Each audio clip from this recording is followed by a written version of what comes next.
26-এ brigade আছে, brigade সমাবেশ আছে। নিজের তাগিদে একদম নিজের দোকান বন্ধ থাকবে সেই দিন, চাকরি থেকে ছুটি নিব। কেন না, তো বাপের খবরটাকে আগে বাঁচিয়ে আসি, তারপর ভ্যান চালাবো, রিক্সা ফিক্সা চালাবো পরে। এটাই হচ্ছে আমাদের শেষ কামড়। তাই ব্রিগেডের মাঠে এই আন্দোলন করার লাভ হয়েছে। আপনারা যারা এখানে এসছেন, আপনারাকে হয়তো আমি বোঝাতে পারছি না, কিন্তু এই আন্দোলনের যে লাভ, এই আন্দোলনের যে প্রেসার, এই আন্দোলন যে মোচার, আপনারা এমনভাবে এর আগে যারা আন্দোলনে যোগ হয়েছে এমন মোচার মেরেছে, এই মোচারে সুপ্রিম কোর্টের মতো জায়গাতে গিয়ে সরকার, কোন সরকার? मोदी सरकार में बोल रहा है कि ना ना ना ना ना, এই যে মোদি সরকার নিজেই সরকারটা উঠে গিয়ে সুপ্রিম কোর্টের জজের সামনে বলছে, না না, আমরা কখন বলেছি যে আমরা হিন্দুরাকে ঢুকাবো? আমরা কখন বলেছি যে মুসলমানের মসজিদ কমিটিতে 2টা হিন্দু 3টা এই জৈন বৌদ্ধ নিব? না না না না না না, এটা আমরা বলিনি। আমি কেন্দ্রীয় সরকার, মোদির চেলা যেই হই না কেন, আমি মাইক ছুঁড়ে মেরে দেবো একদম। একটা জলের বোতলের জন্য এরকম করছে, এই সত্যি বাবা,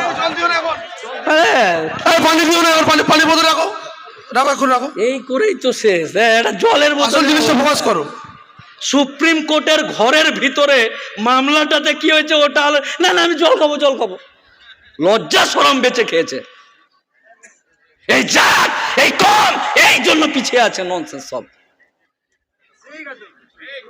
একেবারে মাইক ছুড়ে মারবো একদম। কলকাতা হাইকোর্টের উকিল কথা বলছি, একটা পরামর্শ দিতে গেলে 12,500 টাকা ফিস আছে। গলাটাকে বসিয়ে এই জাত কমের জন্য এখানে বলতে এসছি, জলের বোতল নেব। Nonsense the great. সুপ্রিম কোর্টে এই সরকার, সুপ্রিম কোর্টে মোদির লোক, মোদির কোর্ট পরে সরকার জজের সামনে বলছে, হুজুর माय लॉर्ड, আমি मोदी चमचा, मोदी का गुलाम बोल रहा है।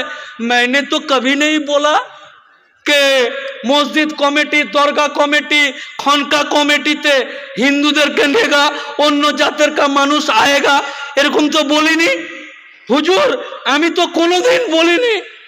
আর লোকসভাতে ওদের সংখ্যা বেশি, ওইখানে একবারে টেবিল থাপড়ে বলছে, कोई नहीं घुसेगा, कोई नहीं करने देगा। তো এই হলো আন্দোলনের লাভ। তাই আগামী দিন একত্রিত হয়ে, সংঘবদ্ধ হয়ে, এক বোতল জলের জন্য নয়, নিজের জান থাকতে নিজের রক্ত দিয়ে এই আন্দোলনকে সাকসেস করার কসম খেতে হবে। নারে তাকবীর, নারে তাকবীর, আল্লাহু আকবার। অনেকে বলছে এই কাঠমোল্লা, অনেকে বলছে এই কাঠমোল্লা, এই মোল্লা, তোদের আল্লাহর ঘর নিচ্ছে, তোদের আল্লাহর কি শক্তি কমে গেছে? নাউজুবিল্লাহ। বলছে তোদের আল্লাহর ঘর নিচ্ছে, আল্লাহ বাঁচাবে। আমি তাদেরকে উত্তর দিয়েছি, আপনারা উত্তরটা জেনে নেন। আমরা ইসলাম শরিয়াতে বিশ্বাস করি, আর শরিয়াত কোরআন হাদিস বলছে শেষ নবীর পরে কোনো নবী আসবে না, শেষ নবীর পরে কোনো নবী আসবে না।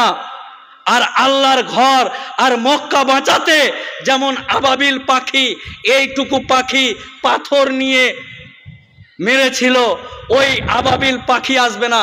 হযরত আলীর মতো আমাদের সম্প্রদায়, আমাদের জাতে হযরত উমর, হযরত আলী এখন আর নেই। আমরা, হে আল্লাহ, এই মঞ্চ থেকে মহান আল্লাহ তাআলা, এই পুরো কায়নাতের মালিক, আমার মালিক, আপনার মালিক, আকাশের মালিক, পাতালের মালিক, সকলের মালিক, পৃথিবীর মালিক, এই সৃষ্টির মালিকের কাছে আমরা জানিয়ে দিতে চাই এই মঞ্চে উপস্থিত থেকে, হে আল্লাহ, হে আল্লাহ, আল্লাহ আল্লাহ আল্লাহ, আমাদেরকে আবাবিল পাখির মতো তুমি শক্তি দান করো আল্লাহ, আমিন। নারে তাকবীর, নারে তাকবীর। এই ওয়াকাফের কালে কানুন মানছি না, মানব না। এই নরেন্দ্র মোদীর কালো হাত ভেঙে দাও, ঘুরিয়ে দাও। এই নরেন্দ্র মোদীর কালো হাত ভেঙে দাও, ঘুরিয়ে দাও। হে আল্লাহ, আমাদেরকেই তুমি হযরত আলীর মতন শক্তি দান করো আল্লাহ। হে আল্লাহ, হযরত উমরের মতো জাজবা তৈরি করে দাও আল্লাহ। এই মঞ্চে এবং মঞ্চের সামনে যারা আছে, আগামী দিন কালেমার পতাকা নিয়ে আল্লাহর সম্পত্তিতে বাঁচাতে নিজের জান যত দিতে রাজি হয়ে যায় আল্লাহ। আগামী দিন আপনারা সকলেই ঐক্যবদ্ধ থেকে সুন্দর সুষ্ঠুভাবে, এটাই আমি বারবার বলছি, এই বক্তব্যে মিনিমাম আমার 25 বার বলা হয়ে গেল যে এটাই শেষ কামড়। এতে কোনো রকম কাহিনী চলবে না, নো কাহিনী। এটাতে কোনো ব্যস্ততা দেখালে হবে না।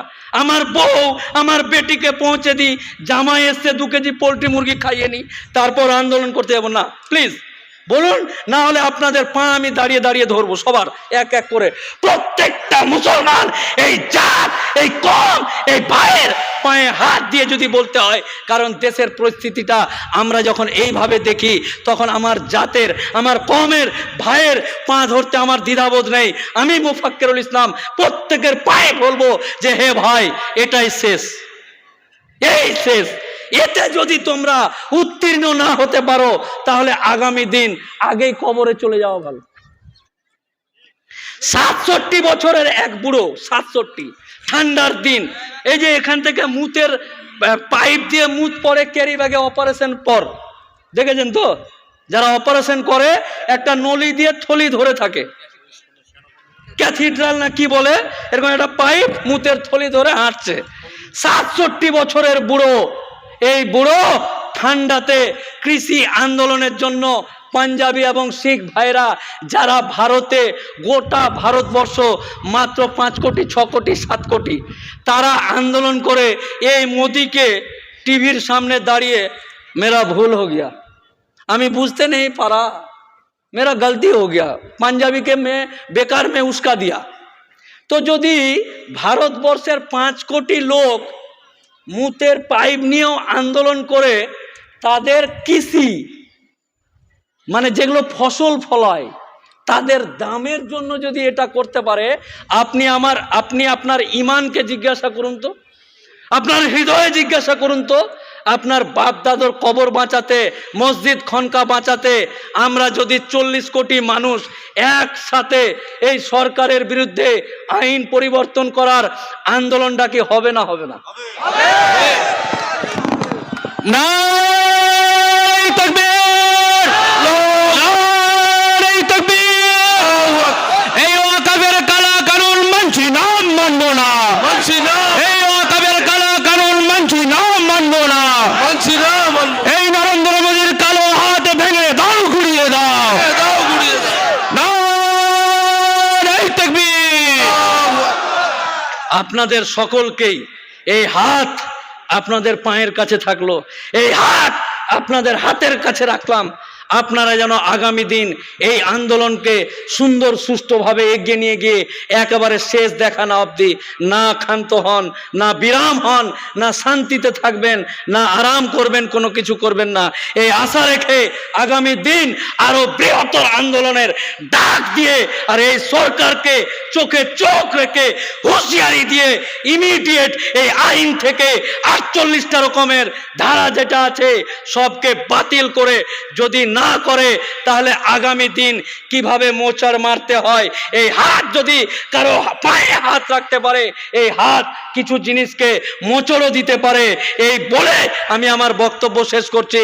আসসালামু আলাইকুম ওয়া রাহমাতুল্লাহি ওয়া বারাকাতুহু। পতাকাটা ঠিক করে ধরো, এই পতাকা যার যার আছে সবাই সুন্দর করে পতাকা ধরবেন, আর যদি না পারেন তাহলে সুন্দর করে গুটিয়ে, না তো নূপুর শর্মা আমাদের প্রিয় হাবিব, আমাদের রাসূলকে যিনি কটূক্তি করেছিল, ওই নূপুর শর্মার চাস্তো ভাই এখানেও আছে, বুঝতে পারলেন না?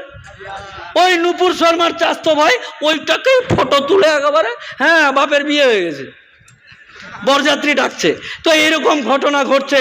তাই যারা পতাকা, দেশের পতাকা, দেশের গর্ব সুন্দরভাবে নিয়ে থাকবেন এবং এই পতাকা সুন্দরভাবে সুরক্ষিত রাখার প্রত্যেকের দায়িত্ব।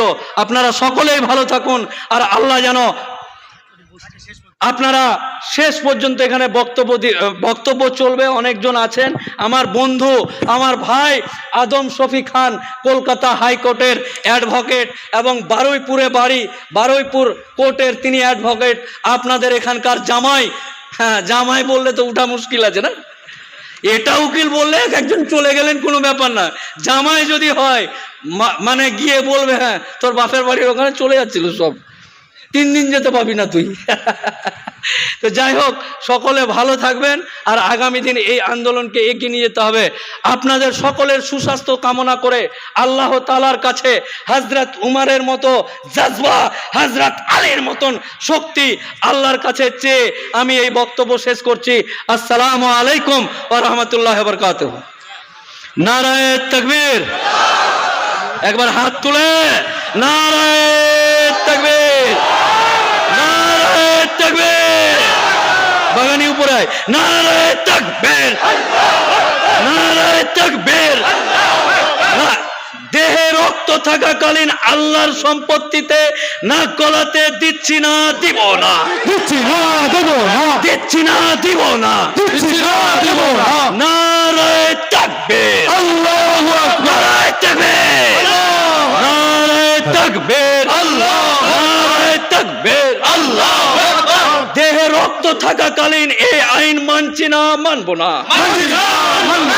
আল্লাহ আমাদেরকে শান্তি দাও, আল্লাহ আমিন, আল্লাহ আমাদেরকে হেদায়েত দাও, আল্লাহ হে আল্লাহ আমাদের মরে যাওয়া হৃদয়কে তুমি আবার জাগিয়ে তুলো, আল্লাহ আল্লাহ তোমার জন্য জান দিতে হলো, জান দিতে রাজি আছি। নারায়ে তাকবীর। ভালো থাকুন সকলে, আসসালামু আলাইকুম।